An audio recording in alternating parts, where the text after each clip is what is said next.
tout le monde. George was my corporate finance lecturer back in Manchester Business School. And he was so excited one day because he got a letter that made him think, as they would say in the north of England, heck is like. Or as you might say here in France, comme j'ai du pot. How lucky am I? Or as Guy said to me earlier on, ça roule ma poule. I love that, it rolls his chicken. Well, it certainly rolled George's chicken because this letter told him he was to be the keynote speaker for the single biggest event for corporate finance academics all over the world. And all of these people, they were going to come to Switzerland and they'd have to listen to him. Well, if he was excited about that and he was so pleased, it was such an honor, he was even more pleased when he realized they were going to fly him first class from Manchester to Geneva. Now, George, as a professor, as a lecturer, he never earned any money in his life. He had never been first class. His imagination was going wild. He was thinking, there'll be champagne. There'll be caviar. They could even have dancing girls behind the curtain. I don't know. I've never seen it. But there was something else. They were also going to put him in a 5-star hotel. Well, I've never been in one of those either. There could be sweets on my pillow. No. Truffles. Chocolate truffles. I'll be wandering around with a big dressing gown. They might even have one of those, those jacuzzi things in my bathroom. But there was something else, and maybe it's not a big deal today, but George thought, oh my God, they were going to pick him up at the airport in a limousine. Now he's like Bono, or he's like Sting. And he's thinking, George, you rock star. But then he got a fright because he realized, I'm going to be on this big stage. They're going to expect me to be good. And George, you only have 2 suits. They're both in a shocking state. You cannot wear either of those to this event. So for the first time in many, many years, he went to downtown Manchester and he bought himself a gorgeous new suit, light grey, continental weight, finest Italian cloth. It may not have been Armani, but he felt smart. He felt chic. The day of his event arrives and he goes to the airport. It is very early in the morning. He just sits down and there's an announcement. There will be a delay for 5 minutes. It's okay. 15 minutes later, there will be another delay for 20 minutes. Many, many delays later, 5 hours have passed and George is in an awful panic. He arrives over in Geneva. He has only 20 minutes to get to the event. He looks for the limousine. It's not there. He finds the one taxi driver who said, I will get you there quickly. He has no idea where he's going. He arrives with less than 5 minutes to spare. Now, in those days, they didn't have PowerPoint. Do you remember the overhead projectors? Yeah? The acetates, les acetates, French, of course. And how they could be in the wrong order, they could be upside down, something could be wrong with it. Well, George is frantically making sure this is the biggest speech I've ever given. He wants nothing to go wrong. And as he's doing this, he never notices on the table a jug of water. He knocked it straight into his lap. Biggest speech he's ever given. George, this is not a good look. Okay, it's a 5-star hotel. There are bound to be towels, serviettes, something I can use in the bathroom. So he runs into the bathroom. There are no towels. There are no serviettes. The only thing they have was, those little hand dryers? Les sèche-mains? With a nozzle? You know who Mr. Bean is? All this is true. He climbed up onto a ledge to dry himself. He's hoping, dear God, don't let anybody come in just now. Somebody did.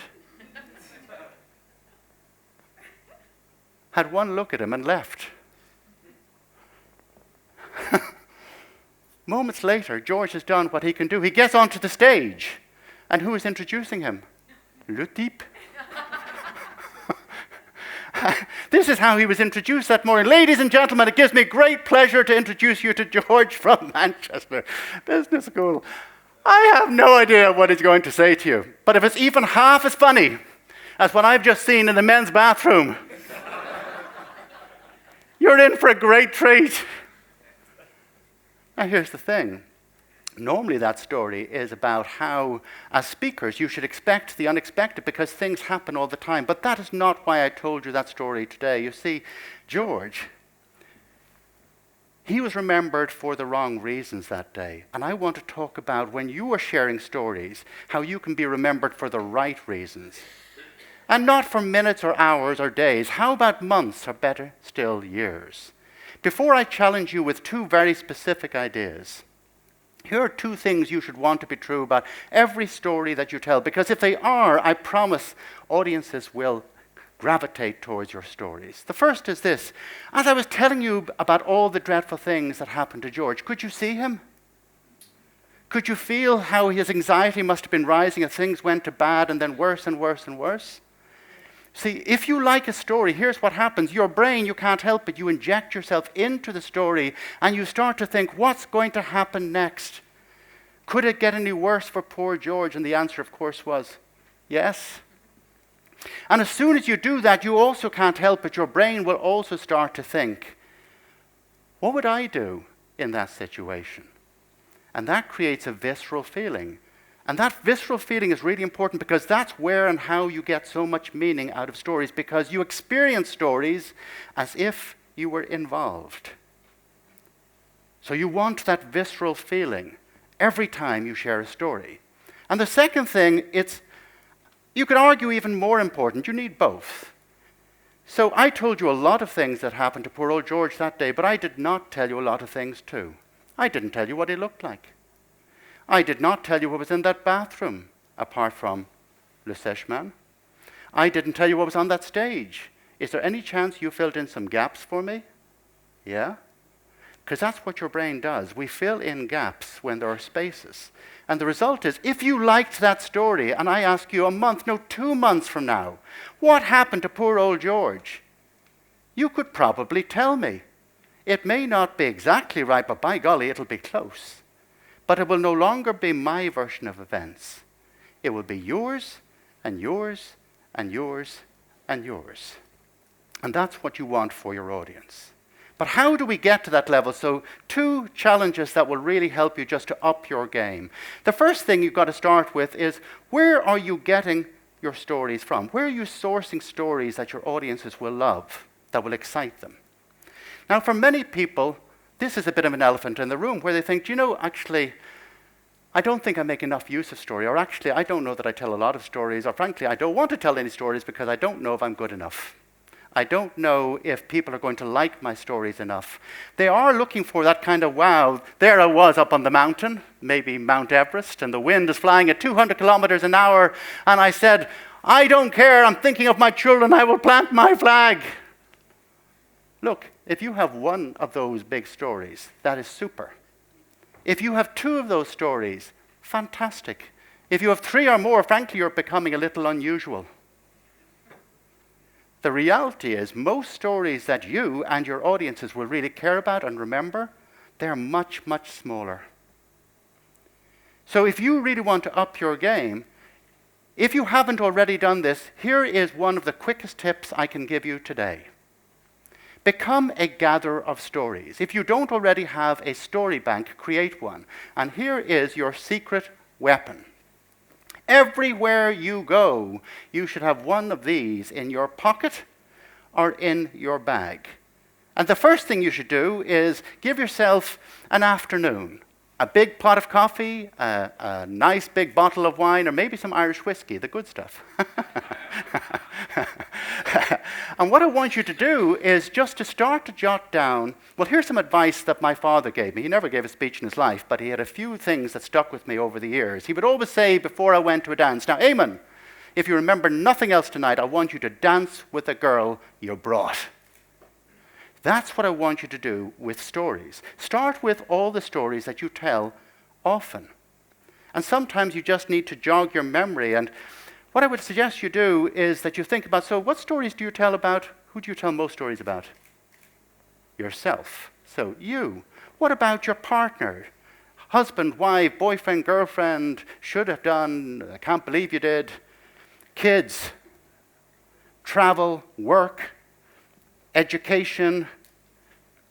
What about stories that amuse you? Because if you like them, there's a good chance your audience will like them too.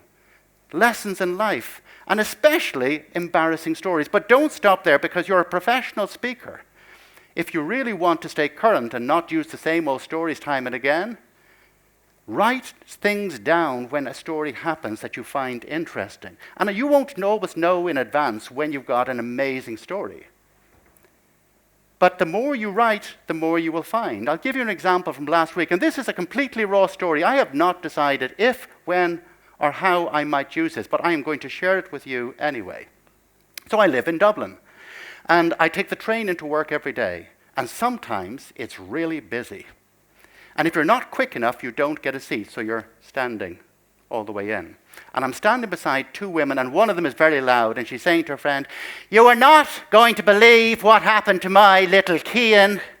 He got to go to his very first party last weekend, a confirmation, and all of his cousins were there, and he was having a great time, and two of them came to him and said, 'How old are you, Cian?' 'I'm 6. "'Cian, you're not 6. "'I'm 6. "'Mom, how old am I?' "'You're 3, Cian.' "'Nearly 6. Don't you love it? Now, how ridiculously simple a story is that? But here's the thing. Could you see, and that's a raw story, how easily that could be used to talk about something you see every day today on Facebook or on Instagram, where people are maybe talking about a life that is brighter than reality, or you wander around and you're talking to all these speakers, and you say, "How is business?" "Oh man, I'm so busy." Is that always true? Yeah. But here's what I want you to understand. That story, and stories like that, are more relatable. It's not about the wow. You can have a wow story that is relatable, but every day is magic. The second thing is, once you have a story, how do you make that story more interesting so you really pull your audience in and they get as much out of that story as they can? Well, one of the things that you can and must do is don't do what I call drive-by storytelling. A drive-by story is when I tell you a little bit of stuff, but I don't really pull you in as much as I could. An example. So I come from Ireland. We don't have a lot of sun. If you've ever been there, you've seen we have a lot of rain. But one thing we don't have a lot of is snow. And that's because, believe it or not, the water around our island is just warm enough it can't stay. But every generation, last year was one, we get a big snow that stays for a day or two. First time in 30 years. And on the news, on the radio, on the television, in the newspapers, all the instructions are stay indoors, be safe, don't worry about stocking up food, there's plenty for everybody. What did the Irish people do? They panicked. They went to the little shops and everything is gone. So I could tell you that. That's a story. It's not a bad story, but I can do better. I could tell you what happened in the O'Brien household, my home. So I heard all the news and I'm thinking, that's okay. I'm happy to stay indoors. I've got plenty of food. Or so I think. A day and a half later, I open the fridge. There is no milk. There is no butter. I look in the press. No eggs. No bread. Nuts. Okay, be smart, Eamonn. You're not to go to the little shops. Go to the biggest shop you can find, an hypermarché, Tesco's. It's near to me. When I arrive, you know that movie Ben-Hur with all the horses and chariots? Except this is humans with shopping trolleys. The chariots, right? And everybody is like, gangway!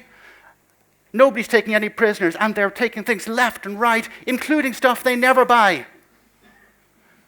I was going through the vegetable area and find the carrots, they're gone. The onions, they're gone. Even, and how desperate do you have to be? The kale, le chou kale, that's gone. So I am not positive when I get to the area where the bread is. And of course, there's nothing on this shelf, there's nothing on that shelf. But then a woman arrives and she has a tray and it's full of hot, gorgeous, steaming bread. And the audience there, and like locusts, the hands are in right, left, and center, and the bread is gone like that. I noticed that one of those hands was mine. Je suis pas stupide. I have 1 loaf. But there's a woman there and she has 2 loaves, and I can see she's looking at my 1 loaf. And she says, weren't you very quick to get your bread like that? And I said, well, I'm very pleased I've got 1. I said, now I just need to go and get some eggs. Oh, don't bother, I've been over there, there's none. If you want 1, you'll have to lay it. Il faut le prendre. C'est dur ça, ça roule pas ma poule. But here's the thing, when I think back to that story, and now you've heard it, and I learn from the big snow in Ireland, what am I going to learn from? Is it the woman and all the funny things that she said and did, whose face I see when I make eggs in the morning? Or a weather forecast with a little bit of a warning? It's not even close. It is always about stories that immerse your audience, where you make them more active in what you're doing. Ladies and gentlemen, if you remembered nothing else, here are 4 words that will instantly help you to be a better storyteller every single time you take to the stage. Just 4 words. Let your audience in. That's it. Let your audience in, because if every story you tell is more personally relatable, you have found ways to immerse your audience emotionally, to connect with what's going on. I promise they will see more, they will feel more, they will connect more, and as they do, you will create longer lasting, more powerful memories, the memories that last. And people who hear you, including bookers, will place more value in you. They will place more value in your ideas and in the truths, the gifts that you share. I wish you incredible storytelling, because, ladies and gentlemen, ça roule ma poule.